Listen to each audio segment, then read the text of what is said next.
बीकानेर की शेरनी को आखिरकार पुलिस ने पकड़ ही लिया, लेकिन इसके पीछे कई सवाल हैं जो खड़े हो गए। जो लड़की लापता थी नहीं, उसकी लापता होने की एमपीआर क्यों लिखवाई गई? परिवार को पूरे मामले की जानकारी थी, उसके बावजूद परिवार कलेक्ट्रेट के बाहर पहुंचता है, वहां पर नारेबाजी की जाती है, कलेक्टर को ज्ञापन सौंपा जाता है, लड़की की एमपीआर लिखवाई जाती है। लड़की को पुलिस जोधपुर से पकड़ती है क्योंकि पुलिस के सामने चुनौती थी कि लड़की कहां लापता हो गई। ये वही लड़की है जिसने नशीले पदार्थ का प्रचार कर रील इंस्टाग्राम अकाउंट पर अपलोड की। उसी को लेकर बीकानेर एसपी ने इसे गिरफ्तार करवाया।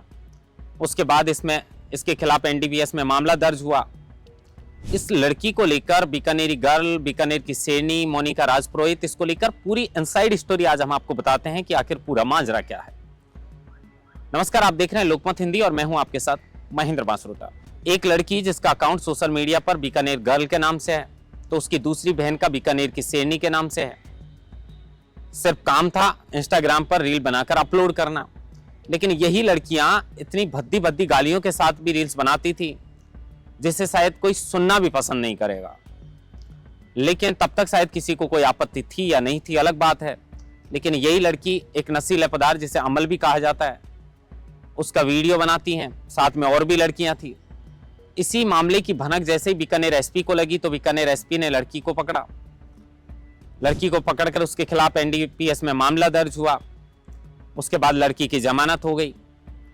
सोशल मीडिया पर जमकर लड़की की खबरें चलने लगी, कई न्यूज चैनल्स पे भी चलने लगी। सिर्फ चारों तरफ बीकानेर की शेरनी होने लगा। लेकिन सच्चाई यह है कि बीकानेर की शेरनी नाम का जो अकाउंट है वो उसकी बहन का है, इसका बीकानेरी गर्ल के नाम से अकाउंट है। और यही लड़की जब वहां पर पहुंचती है तो कहती है कि वो तो गाय का गुड़ था। ये पूरी कहानी आप पहले सुन चुके हैं। लेकिन जमानत होने के बाद लड़की घर से फरार हो जाती है, खुद की मर्जी से जाती है। परिवार को भी इस मामले की भनक थी। उसके बाद भी लड़की के फरार होने की एमपीआर लिखवाई जाती है। सवाल यही खड़ा होता है कि जब परिवार को सारी जानकारी थी, उसके बाद एफआईआर क्यों लिखवाई गई? क्यों बताया गया कि लड़की एमपीआर हो गई, लापता हो गई? इसके पीछे क्या रहस्य है? ये खैर पुलिस को इसके बारे में सारी जानकारी खंगालनी होगी, पूछताछ करनी होगी कि इस तरीके से क्यों किया गया, लापता होने की रिपोर्ट क्यों लिखवाई गई, कलेक्ट्रेट को ज्ञापन क्यों सौंपा गया? क्या परिवार उसको छिपाना चाहता था? क्या पुलिस की आंखों में धूल झोंकने का काम किया जा रहा था? क्योंकि वो लड़की कह रही है कि मैं खुद की मर्जी से गई थी। अब लड़की को पकड़कर फिर से बीकानेर लाया गया है और लड़की से कई राज उगलवाए जाएंगे। लेकिन लड़की अब जो कल तक गालियां निकालती थी, सोशल मीडिया पर उसे अपलोड करती थी, इंस्टाग्राम पर अपलोड करती थी। इंस्टाग्राम पर ज्यादातर अगर उसके वीडियो आप देखेंगे तो उसमें कोई ऐसा मैसेज नहीं है जिससे कि अच्छी शिक्षा किसी को मिल सके।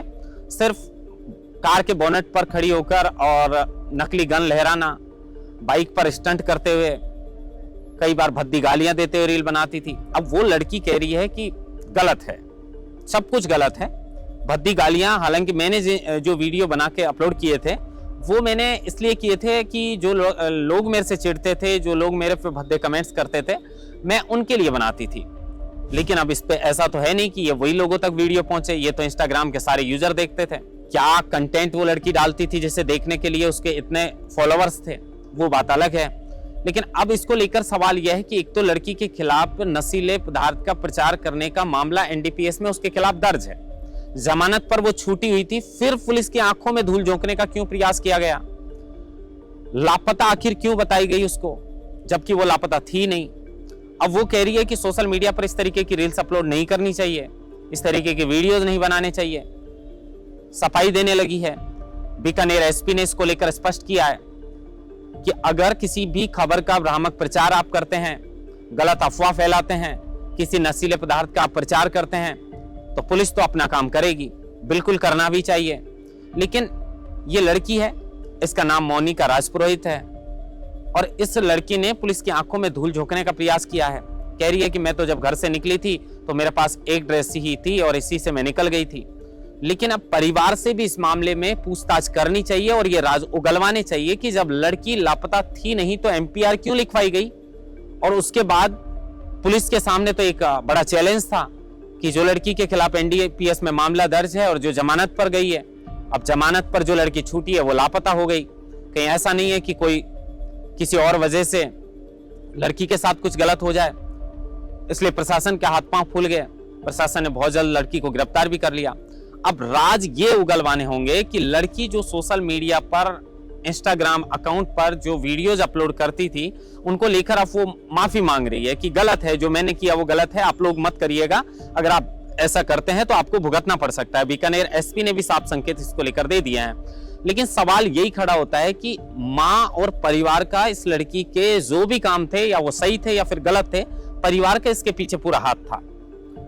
अब परिवार ने लापता नहीं होते हुए भी लापता होने की जो एमपीआर लिखवाई है, उसको लेकर सवाल यही खड़ा हुआ है कि परिवार की इस पूरे मामले के पीछे आखिर क्या साजिश थी। क्या जो जमानती लड़की थी उसको वापस थाने और कोर्ट के चक्कर लगाने पड़ते, इसलिए भूमिगत करने का प्रयास किया जा रहा था, क्या फिर पुलिस को चकमा देने का प्रयास किया जा रहा था? इसको लेकर अब बीकानेर में उस लड़की से कई सवाल जवाब जो हैं वो पूछे जाएंगे। लड़की की मां है, वो भी लड़की के साथ है, और इसके बाद ये सारे राज उगलवाए जाएंगे कि लड़की की लापता होने की झूठी खबर वो भी प्रशासन के सामने आखिर परिवार क्यों लेकर आया, और परिवार लड़की के इतने गलत काम होने के बाद भी उसका सपोर्ट क्यों कर रहा है। क्योंकि महिलाएं कह रही थी कि फिल्मों में भी छोटे कपड़े पहने जाते हैं, ये लड़की छोटे कपड़े ही तो पहन रही थी।